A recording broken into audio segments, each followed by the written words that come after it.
L'objectif du projet de santé est de construire une coordination de l'offre de santé à l'échelle d'un territoire à partir des missions qui sont posées par les ACI. Il s'agit à minima d'améliorer l'accès aux soins, d'organiser des parcours pluriprofessionnels autour du patient et de développer des actions de prévention.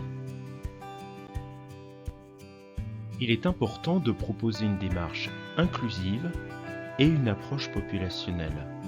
L'objectif étant de formaliser une organisation pluriprofessionnelle, ouverte et répondant aux besoins de santé du territoire.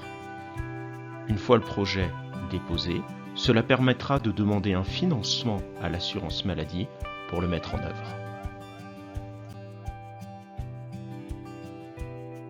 La démarche projet s'appuiera sur un diagnostic territorial associant des données statistiques et le vécu des professionnels de santé et des usagers. Il s'agit d'avoir une approche volontariste de co-construction dont la communication est essentielle à chaque étape d'élaboration. Cette formalisation permettra de préciser, de poser une vision stratégique d'équipe. La méthodologie pouvant être mise en place pour élaborer le projet de santé peut s'articuler autour de 4 questions. Comment s'organiser pour écrire le projet de santé? Quelles sont les caractéristiques objectivées du territoire de santé? Quelles actions sont retenues pour chacune des missions? Et enfin, quels moyens sont nécessaires pour mettre en œuvre ces actions?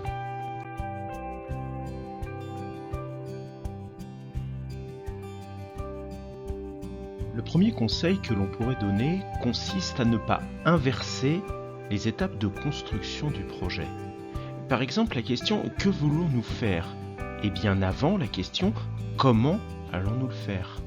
Ainsi, les modalités de gouvernance, le choix des systèmes d'information, la construction du budget sont des étapes essentielles, mais qui peuvent être traitées dans un second temps. La priorité doit être donnée au diagnostic et à l'écriture des missions. Le second conseil consiste à rester vigilant sur les attendus du projet de santé.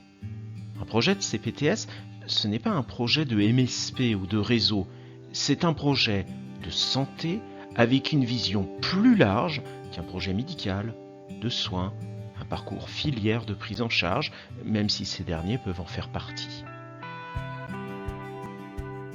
Un troisième conseil consiste à décrire de manière simple, opérationnelle et évaluable les missions et les actions retenues. L'utilisation d'outils comme des fiches actions est fortement recommandée. Elle va permettre de structurer le travail et d'apporter des réponses opérationnelles aux problématiques qui auront été relevées. Il est important de garder une approche globale du projet de santé. Il convient de rester dans une vision stratégique et ne pas aller trop loin dans la déclinaison des missions. Dans les faits, la mise en œuvre des actions et leur financement interviendront dans les mois suivant la signature du contrat et il y aura plusieurs années pour déployer le projet sur le territoire et affiner les actions. Enfin, nous vous conseillons d'aller chercher des compétences spécifiques pour élaborer un projet complexe qui n'est pas forcément le cœur de métier des professionnels de santé. L'objectif sera de vous aider à construire une méthodologie adaptée qui permet de gagner en efficacité et de faciliter la coordination du projet, la gestion de la communication, le suivi administratif et rédactionnel. Nous vous souhaitons une bonne élaboration de votre projet de santé. Le guichet CPTS et les URPS restent mobilisés à vos côtés.